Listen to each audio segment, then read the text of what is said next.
Bonjour à tous. Bonjour Coco. J'espère que vous avez passé un bon week-end. C'est l'heure du meeting. Dans quelques minutes, un indicateur économique crucial va tomber. Le chiffre des créations d'emplois non agricoles aux États-Unis. Vu les bénéfices énormes que les entreprises américaines ont dégagés ces derniers mois, je pense qu'on peut s'attendre à un chiffre assez élevé. Je n'en suis pas si sûre, Coco. La hausse des demandes d'allocation chômage et les données de l'industrie manufacturière m'inquiètent un peu. Mais après tout, je ne fais que traiter des données. L'expert ici, c'est toi. C'est pas pour rien qu'on parle de marché, Siri. Tout le monde a des attentes, des opinions et des points de vue différents. Parfois, il faut accepter de ne pas être d'accord. Et tu sais quoi ? Quoi ? Je peux accepter de ne pas être d'accord avec l'expert ? Ah, ça arrive à tout le monde de se tromper, même aux meilleurs. Ce qui compte, c'est d'avoir plus souvent raison que tort à la longue. Et ce qui compte encore plus, c'est de savoir gérer les risques quand on se trompe, de limiter les dégâts le plus tôt possible. Oui, il vaut mieux. Ça me rappelle cette citation de l'économiste John Kenneth Galbraith.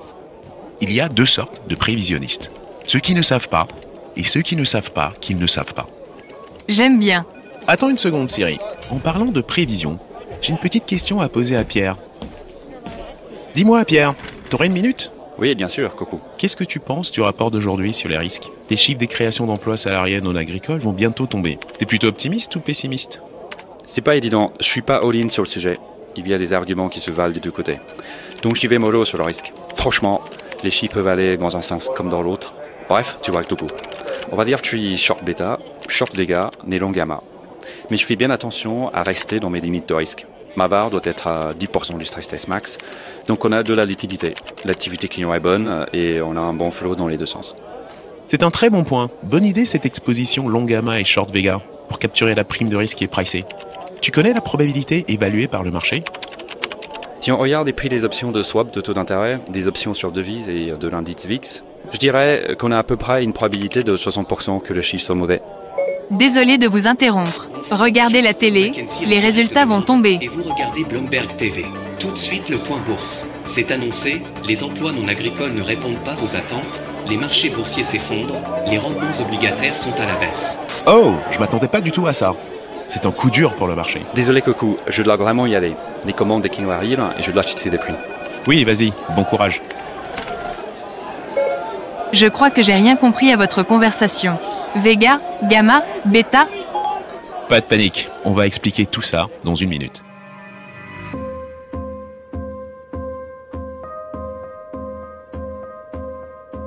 Bienvenue dans 2050 Investors, le podcast qui décrypte les tendances de l'économie et du marché pour relever les défis de demain. Je suis Coco Agboblois, responsable mondial de la recherche économique, cross-asset et quantitative de Société Générale. Dans cet épisode de 2050 Investors, nous allons enquêter sur les marchés mondiaux, les investissements et la gestion des risques. Que ce soit pour gérer des portefeuilles multi-actifs ou un portefeuille d'entreprise, nous tenterons de répondre à l'éternelle question suivante. Prendre plus de risques se traduit-il vraiment par un meilleur rendement à terme ? Quels sont les avantages et les limites des stress tests, de la corrélation des actifs, de la valeur à risque et de l'hétéroscédasticité ?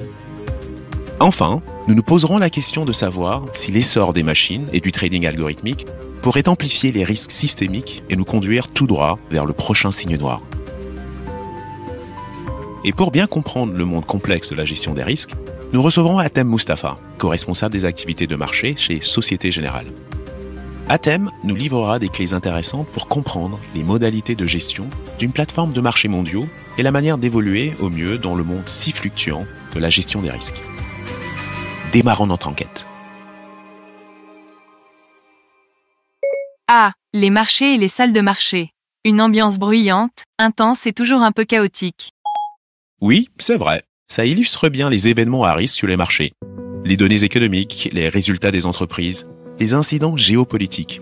Un seul rapport décevant sur la création d'emplois et patatras. D'un coup, c'est le chaos dans le monde entier.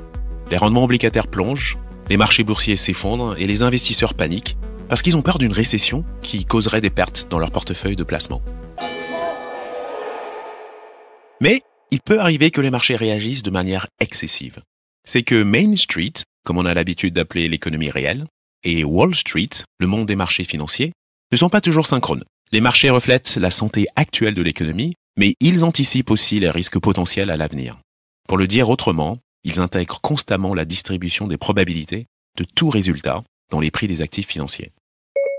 Tu veux dire comme les précogs, dans le film Minority Report, qui peuvent prédire les actions et les événements futurs avant qu'ils ne surviennent? Un peu, oui. À ceci près que, contrairement aux précogs, les marchés se trompent souvent. Ce qui est intéressant, c'est que ça marche dans les deux sens. Les prix des actifs peuvent à leur tour avoir une incidence sur le monde réel. George Soros appelle ce phénomène la réflexivité. Un article sur le site investopedia.com définit la théorie de la réflexivité en économie comme une boucle de rétroaction dans laquelle les convictions des investisseurs affectent les fondamentaux économiques, ce qui influence à son tour les convictions des investisseurs. Un optimisme débridé dans un marché haussier, par exemple, peut renforcer la confiance et pousser les entreprises à investir et les consommateurs à dépenser. Cette dynamique augmente ce que les économistes appellent la propension marginale à dépenser. Selon le même principe, les krachs boursiers peuvent compromettre la capacité des entreprises à se financer, ce qui entraîne une confiance en berne et une réduction des embauches et des investissements. On est face à une sorte de prophétie autoréalisatrice. Ah, les humains. Parfois je m'inquiète sérieusement pour votre santé mentale. Ou est-ce que c'est un de ces jeux de réalité virtuelle qui simulent la fin du monde? Non, Siri, je te rassure. C'est pas une scène de réalité virtuelle, même si c'est vrai que ça y ressemble parfois. Les marchés évoluent en fonction de ce qui pourrait se passer. Mais il y a une vraie logique derrière ce semblant d'anarchie. Je vais t'expliquer tout ça. Mais avant tout, le risque, c'est quoi? Les humains ont évolué pour éviter toute prise de risque.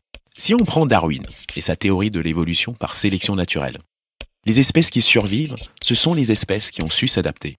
Celles qui ont pris trop de risques n'ont pas eu l'occasion de transmettre leurs gènes à la génération suivante. Évidemment, c'est plus compliqué que ça, parce que le risque a aussi été un facteur de développement déterminant. C'est le risque qui a permis d'explorer de nouvelles terres, de trouver de nouvelles façons de perfectionner les outils, de migrer, de cultiver les sols, etc. On peut dire que notre ADN nous pousse à nous méfier du risque, et c'est une bonne chose.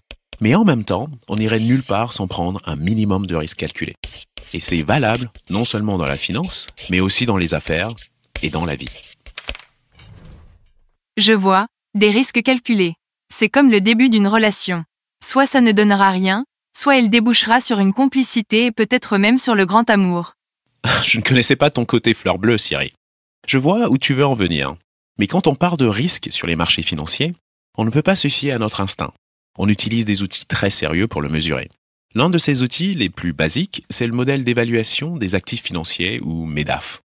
C'est un cadre qui décrit la relation entre le risque et le rendement. L'idée est simple. Plus on prend de risques, plus le rendement potentiel attendu sera élevé. Mais mesurer le risque n'est pas simple. C'est un savant mélange de mathématiques et d'émotions humaines. Les émotions humaines, mon facteur irrationnel préféré. Continue, je t'en prie. C'est vrai que les émotions ont un vrai pouvoir. Pour paraphraser la célèbre citation du mathématicien et philosophe français Blaise Pascal, le marché a ses raisons que la raison ne connaît point. Bien dit, je te conseille le livre « Manie, panique et krach », une histoire des crises financières. Il analyse les hausses et les baisses irrationnelles des prix des actifs. Merci Siri, c'est un excellent conseil. On l'a vu, il existe plusieurs méthodes pour mesurer les risques. Pour bien les comprendre, je te propose de passer en revue quelques concepts importants à l'aide d'un article d'Investopedia intitulé « Méthode courante de mesure pour la gestion du risque d'investissement ». Commençons par l'écart type. C'est globalement un bon moyen d'évaluer le risque d'un actif. L'écart type va indiquer la dispersion du cours d'une action autour de son prix moyen. On pourrait le comparer à une sorte de sismographe financier. Il mesure les secousses de la performance d'un investissement, ce qui permet d'anticiper les tremblements de terre dans les portefeuilles ou les actifs. Typiquement, on va l'utiliser pour évaluer la volatilité historique d'un placement par rapport à son taux de rendement annuel. Par exemple, une action avec un écart type élevé est plus volatile et donc plus risquée. C'est plutôt clair. On calcule l'écart type en notant les différences entre les rendements quotidiens et le rendement moyen, puis en mettant ces différences au carré, en les additionnant et en prenant enfin la racine carrée de cette somme divisée par le nombre de jours. Trop facile. Un petit code Python et le tour est joué. Oui, d'ailleurs, c'est exactement comme ça que les outils de gestion des risques sont conçus. Une fois qu'on a obtenu le résultat, on l'annualise en le multipliant par la racine carrée de 252, ce qui fait à peu près 16. 252 étant le nombre de jours travaillés dans une année. Pour résumer, un actif dont la fluctuation quotidienne moyenne est de plus ou moins 1% à une volatilité d'environ 16%. Si je comprends bien, une action technologique plus volatile, avec des fluctuations de 3% en moyenne, aura une volatilité de 16 fois 3%, donc 48%. C'est ça, mais l'écart type n'est pas le seul moyen d'évaluer le risque. On a aussi le célèbre indice de la peur, le petit nom sympathique donné à l'indice de volatilité CBOE, qu'on appelle aussi indice VIX. Le VIX, lui, va mesurer les attentes du marché en matière de volatilité de l'indice S&P 500 au cours des 30 prochains jours. Je m'explique. Si l'indice VIX est à 16%, ça veut dire que pour le S&P 500, on attend des fluctuations quotidiennes moyennes des prix de 1%. Et c'est une bonne chose ? Oui, entre 10 et 19%, les marchés sont au beau fixe. Au-dessus de 25%, c'est plutôt nuageux avec quelques averses. Quand on passe le cap des 40%, attention aux orages. Ok, donc pour résumer, quand le VIX dépasse 25%, les traders pataugent dans la gadoue, la gadoue, la gadoue. Ou ils enfilent leurs plus belles bottes de caoutchouc, pétula. Mais ça se complique un peu, parce que la volatilité peut elle-même être volatile au fil du temps. Imagine un rendement quotidien moyen de 1% pendant 6 mois, suivi d'une période de turbulence, avec des fluctuations quotidiennes de 3%. C'est ce qu'on appelle l'hétéroscédasticité, un mot issu du grec qui veut dire variance différente, par opposition à l'homoscédasticité, qui signifie même variance. La volatilité de la volatilité. On est dans le dur, là. Et oui, pour ce qui est du troisième concept, on peut aussi mesurer les risques grâce au ratio de Sharpe. Ce ratio permet aux investisseurs d'évaluer leur rendement excédentaire pour tenir compte de la volatilité supplémentaire qui est liée à la détention d'un actif spécifique. Un ratio de Sharpe élevé indique un meilleur rendement ajusté au risque. Pour faire simple, un rapport de Sharpe de 1,5 est généralement considéré comme bon. 2, très bon. 3, excellent. Et les bêtas dans tout ça ? C'est un terme qui revenait souvent dans la salle des marchés. Alors, le bêta d'un titre ou d'un secteur, c'est une mesure de son risque systématique par rapport à l'ensemble du marché boursier. Il permet aux investisseurs d'évaluer rapidement la volatilité d'un placement par rapport à un indice de référence, qui est généralement le marché dans son ensemble. Si le bêta d'un titre est égal à 1, alors ce titre a le même profil de volatilité que l'ensemble du marché. Si son bêta est égal à 2 ou à moins 1, ça veut dire que ce titre devrait progresser de 2% ou diminuer de 1% si le marché progresse de 1%. Dit autrement, le bêta, c'est la covariance entre les rendements des actions et les rendements du marché, divisé par la variance des rendements du marché. Je ne suis pas sûr d'avoir tout compris, mais j'ai saisi l'idée. C'est déjà bien. On va terminer par un dernier concept important dans le monde de la gestion des risques. J'ai nommé la valeur à risque, ou VAR. VAR, c'est qui ? Un dieu nordique avec un marteau ? Bien essayé, Siri. Je vais te décevoir, mais non. La VAR, c'est une statistique qui mesure la perte potentielle de valeur d'un actif ou d'un portefeuille risqué sur une période donnée pour un intervalle de confiance donné.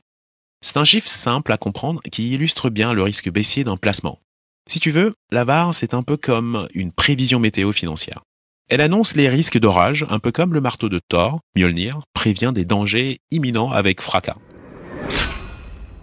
Par exemple, mettons qu'un portefeuille de placement est une VAR de 5 millions de dollars à un niveau de confiance de 10% sur un an.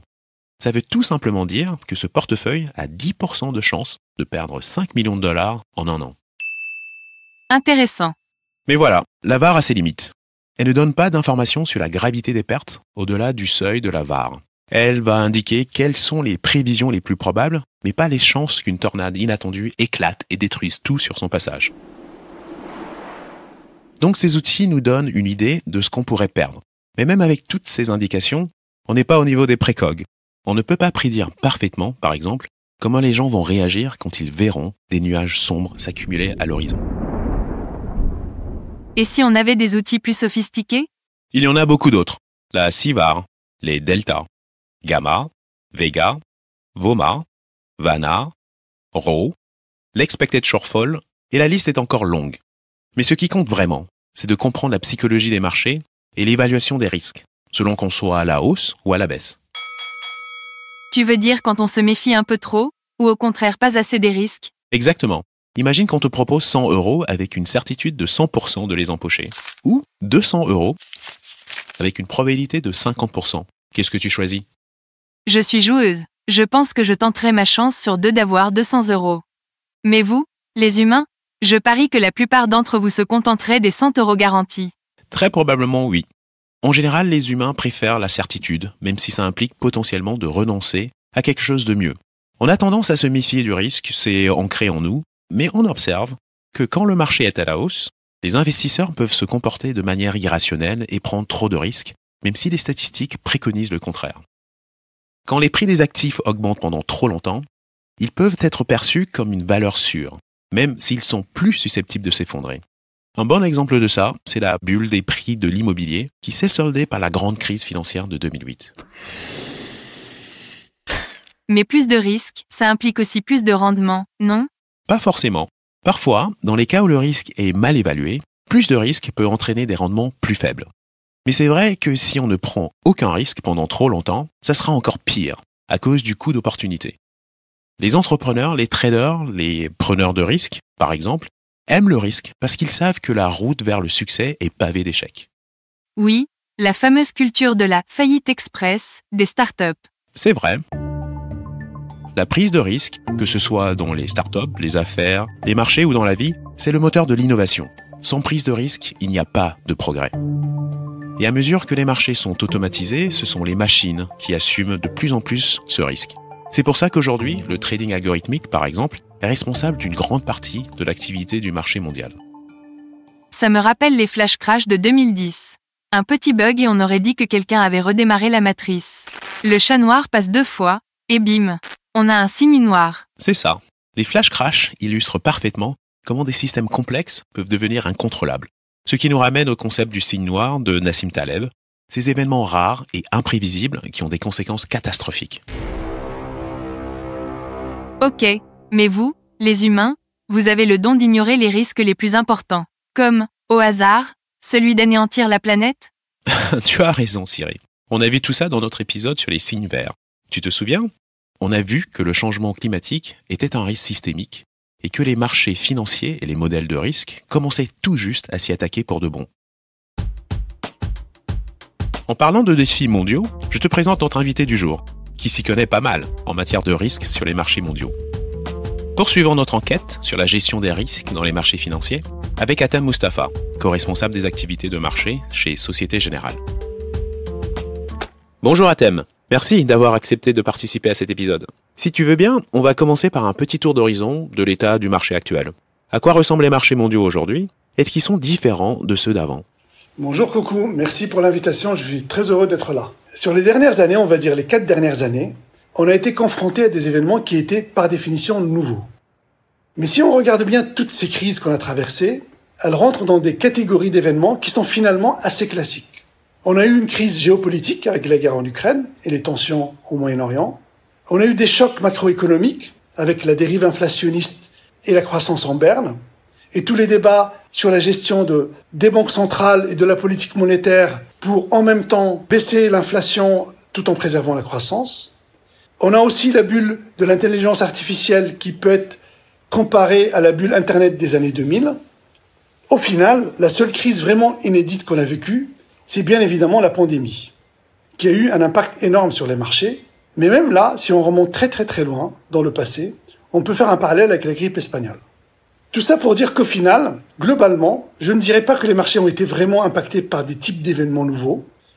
Par contre, ce qui s'est vraiment passé et qui est vraiment nouveau, c'est la façon avec laquelle le marché a réagi à ces événements, la façon avec laquelle les chocs se sont propagés et la vitesse à laquelle le marché a évolué dans les deux sens. Typiquement, si on prend l'exemple de ce qui s'est passé cet été avec la baisse du Nikkei au Japon, on a vu l'indice chuter de 12% en une journée, ce qui est un mouvement très violent. On a vu le VIX bondir de 15 à 65%, ce qui est aussi un mouvement de dislocation, comme on les appelle. Et c'est des très très très gros mouvements. Puis en l'espace de quelques jours, ou peut-être de 2 semaines maximum, le marché s'est rétabli pour retrouver ses niveaux d'avant. Et c'est cette vitesse, la rapidité avec laquelle le marché bouge dans un sens et se rétablit, qui est vraiment quelque chose de nouveau. Alors, on peut penser à des raisons pour lesquelles le marché réagit comme ça, et ce changement de dynamique dans le marché, ça peut être toutes ces stratégies autour du trading algorithmique et des fonds passifs avec un benchmark qui explique un peu ces mouvements et cette nouvelle dynamique sur les marchés. C'est bien vu. Et c'est passionnant de voir à quel point la volatilité elle-même devient volatile et comment la structure du marché évolue depuis l'avènement des machines et du trading algorithmique. Ce qui m'amène à cette deuxième question. D'après toi, quels sont les outils principaux et les meilleures pratiques que tu as pu observer en matière de gestion du risque de marché? Et surtout, comment ces outils ou pratiques ont évolué au fil du temps? Traditionnellement, on base les modèles de gestion de risque sur l'observation du passé. C'est ce qu'on appelle des scénarios historiques. On fait une analyse statistique avec des sévérités différentes en fonction de l'intervalle de confiance qu'on veut atteindre. On a des modèles comme la VaR, la value at risk, qui évalue la probabilité d'un événement sévère mais modérément sévère, qui peut arriver quelques fois par an. On peut aussi avoir des scénarios plus extrêmes, qu'on appelle les stress tests, qui sont extrêmes mais qui restent plausibles. Et l'ordre de grandeur, c'est des événements qui arrivent une fois tous les 10 ans. C'est ce qu'on appelle des chocs décennaux. Ce type de stress test, ces scénarios historiques, c'est l'approche la plus courante, la plus traditionnelle, parce qu'elle est très intuitive. On base notre scénario et les chocs sur l'observation du passé. Alors, bien sûr, le problème avec ce type de scénario, c'est, bien évidemment, l'histoire peut se répéter, mais ce n'est pas toujours le cas. Et c'est bien l'angle mort de cette approche. Alors, pour corriger ça, un nouveau type de scénario est utilisé, c'est ce qu'on appelle les scénarios hypothétiques, et qui consiste justement à imaginer des scénarios qui ne se sont jamais produits dans le passé, mais qui sont toujours plausibles et qu'on peut simuler. Ensuite, la dernière évolution dans les méthodes de gestion du risque, que commence à adopter l'industrie et que les régulateurs aussi encouragent, c'est ce qu'on appelle en anglais le reverse stress test. L'idée du reverse stress test, c'est de mettre de côté le critère de plausibilité que, bien entendu, dont on tient compte dans l'approche historique ou l'approche hypothétique, et c'est très important. Dans les reverse stress tests, ce qu'on fait, c'est de pousser le scénario ou le choc jusqu'à un point de rupture pour voir tout simplement jusqu'à quel point la position ou le portefeuille commence à se disloquer et puis analyser ce point. Alors, et c'est vraiment très intéressant et très important comme concept. Je vous propose de prendre un exemple concret pour illustrer ce type de modèle. Et d'ailleurs, je ne vais pas le prendre dans le secteur financier, mais dans l'industrie automobile. Imaginons que un constructeur automobile lance un nouveau modèle et veut tester les freins et la solidité des freins dans des conditions différentes. Donc on va tester et simuler des conditions météo normales avec des variations ensuite de température, de vent, de pluie. Et ça, un peu l'équivalent de la VaR, de la value at risk.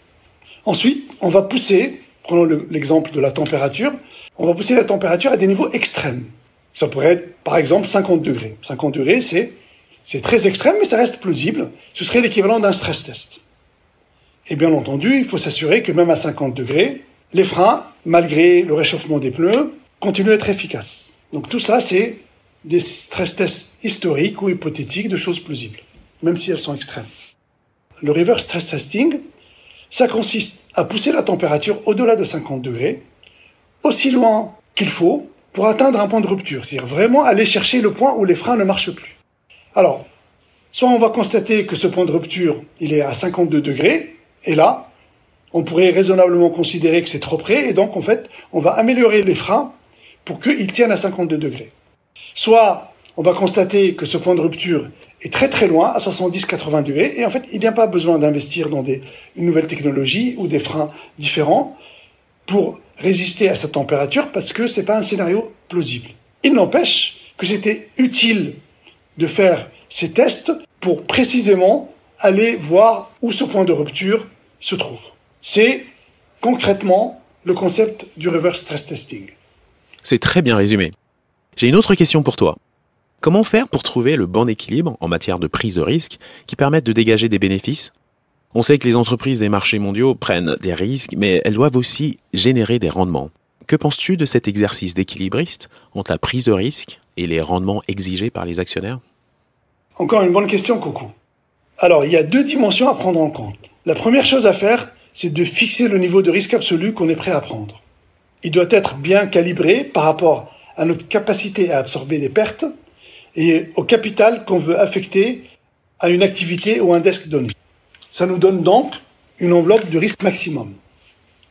Ensuite, dans cette enveloppe, on essaie de prendre un risque intelligent avec un bon rapport risque-rendement. Typiquement, on essaie de prendre des risques extrêmes, comme par exemple vendre des options très en dehors de la monnaie pour empocher des petites primes en espérant que ces événements extrêmes n'arrivent pas. C'est une façon, je dirais, assez paresseuse finalement d'allouer son risque. Ensuite, il y a un autre aspect important à prendre en compte, c'est la consolidation et finalement la concentration cachée entre des positions différentes qui ont une corrélation qu'on ne voit pas directement et qui n'est pas explicite. Typiquement, dans une grande organisation, il y a des positions qui sont dans des portefeuilles différents, sur des sous-jacents différents, dans des régions différentes. Et finalement, toutes ces positions peuvent avoir une corrélation qui n'est pas forcément prise en compte et qui n'est pas forcément consolidée. Et donc, il faut avoir une vision globale, consolidée des positions qui permet d'appréhender les risques dans leur globalité. Tu fais bien de préciser l'importance de tenir compte de la corrélation des risques. Donc, pour faire simple, en matière de gestion des risques, l'une des règles d'or, c'est de ne pas mettre tous ses œufs dans le même panier. Mais alors, comment faire pour gérer le risque de corrélation dans un portefeuille d'activités ? Une frontière efficiente ou une allocation optimale des ressources entre ces activités sont-elles envisageables ? Oui, évidemment, la diversification, c'est aussi une question de corrélation. Avoir un portefeuille diversifié, c'est avoir des actifs qui ont une corrélation négative ou neutre au minimum, mais bien entendu pas positive. C'est bien l'avantage de la diversification. Mais il ne faut surtout pas oublier que la corrélation évolue au fil du temps. Elle n'est pas stable et qu'on a des régimes de corrélation différentes. Cette corrélation a tendance à se déformer quand les marchés sont stressés, parce que la dynamique de cette corrélation sera entraînée par des comportements de gestion du risque, de couper ses positions, de prendre son profit ou de transférer ses positions d'une classe d'actifs à l'autre. Par rapport à une corrélation plus long terme, axée sur l'allocation des actifs qui sera plus liée à la politique monétaire, par exemple. C'est pour ça qu'il faut rester très prudent et faire attention aux évolutions des régimes de corrélation. Pour prendre un exemple concret, récemment, le marché et les articles de commentaires sur les marchés ont un peu utilisé cette image de « les mauvaises nouvelles sont des mauvaises nouvelles et les mauvaises nouvelles sont des bonnes nouvelles ». Je m'explique. Quand les chiffres de croissance aux États-Unis, par exemple les chiffres de l'emploi, sont annoncés, le marché peut réagir de différentes manières. Si le chiffre est négatif pour la croissance économique, la première réaction des marchés va être d'anticiper une baisse des taux. C'est normal, ce qui fait monter le prix des obligations. Mais les actions peuvent réagir différemment. Soit elles vont emboîter le pas et monter aussi, parce que les gens vont anticiper l'impact de cette baisse des taux sur les actions. Une baisse des taux, c'est positif sur les actions. Soit les actions peuvent réagir de façon plus directe et plus mécanique en disant que des mauvaises nouvelles sur la croissance, sur l'emploi, in fine, c'est mauvais aussi pour les actions. Donc on voit bien que dans ces deux cas, les obligations et les actions sont corrélées soit positivement, soit négativement. Comme tu peux t'en douter, c'est aussi un critère décisif dans toutes les théories d'allocation d'actifs dans la diversification des portefeuilles, le fameux 40-60. Maintenant, si on veut parler de la gestion d'un portefeuille d'activités, on va bien sûr prendre en compte cette notion de corrélation. Encore une fois, en gardant bien à l'esprit que le régime de corrélation peut changer au fil du temps. Il y a aussi plusieurs types d'activités à distinguer. Il y a ce qu'on appelle la gestion pour compte de tiers, qui, par nature, engendre peu ou pas du tout de risque de marché, et la gestion pour compte propre, où bien sûr on prend directement du risque de marché et du risque de crédit. Et la diversification entre les activités pour compte de tiers et la gestion pour compte propre est aussi une diversification. Alors bien sûr, les activités pour compte de tiers, même si elles ne présentent pas de risque de marché, soulèvent d'autres types de risques. Du risque opérationnel, du risque juridique, du risque de réputation. Mais en tout cas, en termes de diversification, c'est un bon complément aux activités pour compte propre. Bien sûr, les choses ne se passent pas toujours comme prévu. D'après ton expérience personnelle, quelles sont les erreurs qu'on peut commettre en matière de gestion des risques ? On peut faire un tas d'erreurs en matière de gestion du risque. Je vais commencer par l'erreur la plus évidente, que j'ai déjà évoquée au début, par rapport au scénario historique, et comment les scénarios hypothétiques corrigent cette erreur d'une certaine façon. Donc cette erreur, c'est croire que l'histoire va toujours se répéter. Donc il faut absolument envisager des scénarios hypothétiques et toujours penser que oui, l'histoire se répète, mais qu'on peut aussi imaginer et simuler des scénarios et des configurations qui ne sont jamais arrivés dans le passé. La deuxième erreur, c'est quelque chose que j'ai déjà évoqué, c'est de supposer que la corrélation est une donnée stable du modèle et qu'elle ne change pas au fil du temps. Une autre erreur, qui peut sembler surprenante de prime abord, c'est d'être trop prudent. Bien sûr, c'est sain d'être prudent. Mais quand on prévoit des chocs, des scénarios trop extrêmes, c'est aussi une approche qui peut générer un risque. En effet, simuler un scénario trop extrême peut donner des montants très élevés de pertes, mais auxquels personne ne va croire, et donc du coup, ça perd de son intérêt. Et donc il faut vraiment rester très attentif à ce que les chocs et les scénarios les plus extrêmes restent plausibles. Des scénarios non plausibles, trop extrêmes, sont inutiles. En fait, il ne sert à rien de se préparer à la fin du monde, parce qu'il n'y aura rien à faire quand ça arrivera. Une autre erreur à ne pas commettre, c'est de trop s'appuyer sur des modèles sophistiqués et d'essayer de tout modéliser. La faillite de LTCM, un fameux hedge fund, en est un exemple parfait. Ce hedge fund était géré par les esprits les plus brillants, des astrophysiciens et des prix Nobel, qui s'attachaient à tout modéliser et qui, in fine, ont amené le hedge fund à la faillite. Il faut donc prendre du recul et garder un certain bon sens et certaine simplicité dans l'approche. La dernière erreur, c'est de penser que cette liste d'erreurs est exhaustive.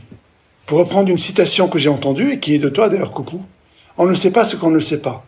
En fin de compte, il faut garder l'humilité de reconnaître que les erreurs qu'on va faire, on ne les connaît pas encore. On les découvrira quand on les aura faites. Eh oui, c'est très juste. C'est la fameuse histoire des inconnus connus, des connus connus et des inconnus inconnus. Et ça me fait penser à une dernière chose. Tu as parlé de machines, de modèles qui coprédisent tous les scénarios possibles. Comment tu vois justement le rôle des machines et de l'intelligence artificielle dans le futur du trading ? En fait, l'intelligence artificielle joue déjà un rôle dans le trading et la gestion des risques. L'intelligence artificielle peut déjà nous aider à prédire les flux et les évolutions de marché, et donc améliorer la gestion des risques. Donc on peut déjà dire que les systèmes d'intelligence artificielle sont implémentés, sont utilisés et qu'ils sont utiles. Mais ils ont leurs limites. Pour en revenir à ce qu'on disait tout à l'heure, la plupart des modèles d'IA reposent sur le passé et donc sur des modèles historiques. Donc ils ont cet angle mort. Et ils ont tendance à ignorer les scénarios hypothétiques. Après, on peut toujours imaginer qu'un jour, ce qu'on appelle l'IA générative sera capable de prévoir des choses qui ne sont jamais arrivées. Mais on n'en est pas encore là. Mais il y a une chose qu'il ne faut pas oublier, c'est que les marchés sont parfois guidés par des émotions, l'irrationalité et par des comportements qui sont fondamentalement humains. Et tous ces comportements ne sont pas toujours reproductibles par l'IA. Même si une partie de ces comportements humains, comme les comportements moutonniers ou le suivi de tendances, sont faciles à reproduire par des machines. Pour finir avec une citation du célèbre gestionnaire de fonds spéculatif Paul Tudor Jones, « Aucun homme ne peut battre une machine, mais aucune machine ne peut battre un homme avec une machine. » Autrement dit, les humains resteront indispensables. Ah, enfin une bonne nouvelle. Je suis sûr que nos auditeurs sont rassurés de savoir que les humains auront toujours un rôle à jouer dans l'avenir des marchés financiers. Pour terminer cette interview, qu'est-ce qui te tient éveillé la nuit ? Alors, au risque de te surprendre et te décevoir, ce ne sont pas les risques de marché, ce sont mes enfants. Ah, bon courage, je compatis. Merci encore une fois à Thème, c'était vraiment pointu et passionnant comme discussion. Avec plaisir, merci à toi pour l'invitation, Coucou. Pour conclure, s'il fallait retenir une seule chose, c'est que dans la vie, il faut prendre des risques calculés. Sans risque, il n'y a jamais de récompense. La clé de la réussite, c'est de trouver le bon équilibre. Que ce soit en négociant des produits dérivés, en cherchant l'amour de sa vie comme Siri, ou en essayant de sauver la planète. Pour citer Mark Zuckerberg, le plus grand risque est de ne prendre aucun risque.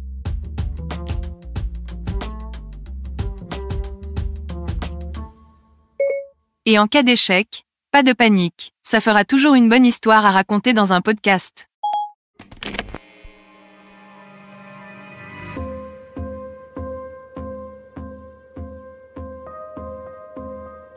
Merci d'avoir suivi cet épisode de 2050 Investors. Et merci à Atam Mustafa d'avoir partagé avec nous ses conseils d'experts.